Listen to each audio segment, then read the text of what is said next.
Dans les ménages, il est important d'anticiper sur certains risques qui pourraient perturber la quiétude du ménage. Parmi les risques sur lesquels il faut anticiper, la santé occupe une place de choix. Ainsi, pour apporter des premiers soins à une personne blessée ou malade dans la famille, avant de se rendre à l'hôpital, il est conseillé d'avoir à la maison ce qu'on appelle une boîte à pharmacie, qui est bien connue d'ailleurs des populations.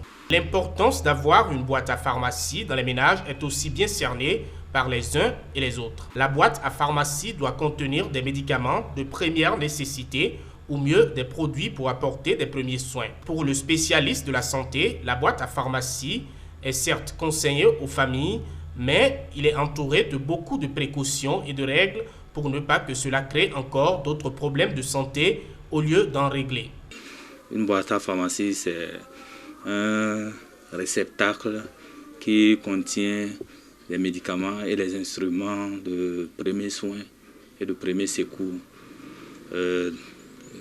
Normalement, chaque maison devrait avoir une boîte à pharmacie. L'importance d'une boîte à pharmacie n'est plus à démontrer parce que ce n'est pas tout le temps il faut consulter pour les maux quotidiens. Une boîte à pharmacie est une boîte qui contient normalement des médicaments, comme je le disais tantôt, de premiers soins, à savoir les médicaments contre les maux de tête, les maux de ventre et même les petites blessures, les petits saignements et ainsi de suite. Donc, comme je le disais, il ne faut pas toujours consulter pour ces maux quotidiens.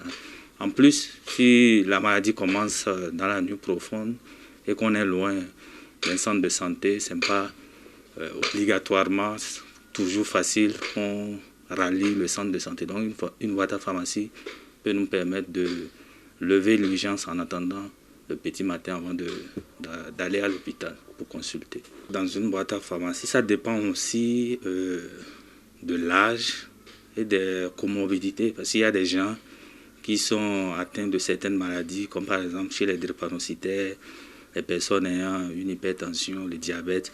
Ça, ils doivent avoir certains médicaments propres à eux. Et pour ça, il faut consulter un médecin qui vous prescrira ces médicaments. Alors pour la population lambda, en général, il faut avoir des antidouleurs pour les maux de tête, les courbatures, des vitamines pour les coups de fatigue,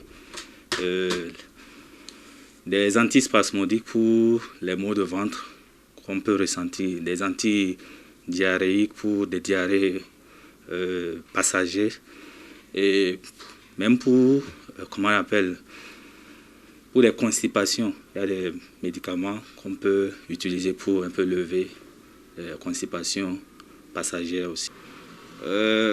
Ici, normalement, pour constituer une boîte à pharmacie, il faut prendre d'abord l'avis d'un médecin ou d'un professionnel de santé. C'est ce professionnel de santé qui pourra vous situer quels sont les médicaments qu'il faut avoir dans la boîte à pharmacie, comment les utiliser. Et quand est-ce qu'il faut consulter lorsque ces médicaments-là ne marchent pas. Donc, il faut toujours avoir le conseil d'un professionnel de la santé. Là, ça pourra un peu éviter l'automédication ou bien l'utilisation abusive de ces médicaments-là. Donc, pour les conseils que je peux donner, hormis l'avis du professionnel de la santé, il y a aussi le lieu où il faut conserver. Le lieu doit être sec, frais et à l'abri de la lumière. Parce que souvent, lorsqu'il y a la lumière, ça peut un peu abîmer certains médicaments et ça peut devenir dangereux pour l'organisme. Il y a aussi le fait qu'il faut que la boîte à pharmacie doit être hors de la portée des enfants. Parce que si les enfants voient les médicaments, ils peuvent les prendre sans même l'attention des parents. L'autre chose est que dans l'année, il faut normalement vérifier la date de péremption de ces médicaments-là, au moins une fois, pour ne pas, en cas d'urgence, utiliser un médicament qui, normalement, est déjà périmé. Il est donc conseillé de prévoir, avec avis du médecin, une boîte à pharmacie à la maison. Qu'il y ait une boîte à pharmacie à la maison ou pas, il est important de toujours prendre l'avis d'un médecin pour ne pas poser des actes dangereux pour notre santé.